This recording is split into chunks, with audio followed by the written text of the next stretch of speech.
नमः शिवाय। यह कथा है देवों के देव महादेव भोलेनाथ की, जिनका नाम लेने मात्र से ही मन शांत हो जाता है, जिनके मस्तक पर चंद्रमा शोभायमान है, गले में वासुकी नाग विराजमान है और जिनकी जटाओं से मां गंगा धरती पर अवतरित होती हैं।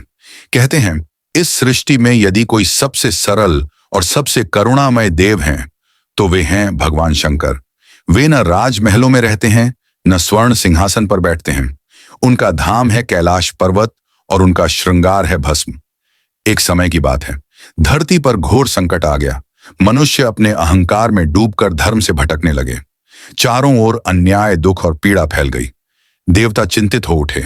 सभी देवगण ब्रह्मा जी और विष्णु जी के पास गए, पर समाधान केवल एक ही था, महादेव की शरण।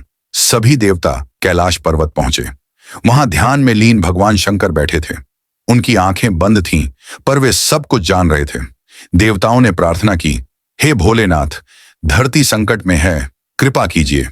तभी महादेव ने अपनी तीसरी आंख खोली। उनकी दृष्टि मात्र से ही अज्ञान का अंधकार दूर होने लगा।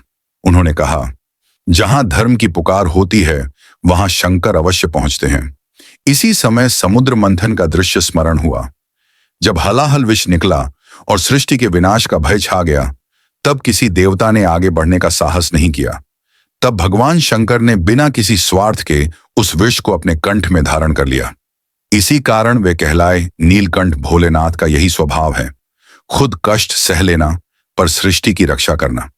महादेव कहते हैं, मुझे न फूलों की माला चाहिए, न सोने चांदी का भोग। मुझे तो केवल सच्चे मन की भक्ति चाहिए। एक गरीब भक्त रोज शिवलिंग पर केवल जल चढ़ाता था। उसके पास न दूध था न बेलपत्र, पर उसकी भक्ति सच्ची थी।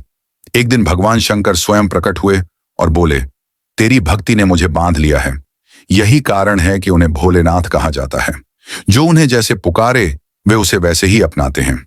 श्रावण का महीना हो या महाशिवरात्रि की पावन रात्रि, जब AUM नमः शिवाय का जाप होता है, तब स्वयं महादेव भक्तों के कष्ट हर लेते हैं।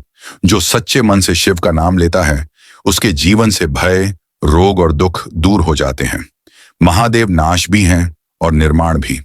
वे संहारक भी हैं और पालक भी। अंत में बस इतना ही कहना है, यदि जीवन में कुछ भी समझ ना आए तो बस इतना कह देना, हे भोलेनाथ, सब कुछ तुम्हारे हवाले। हर हर महादेव, जय भोलेनाथ।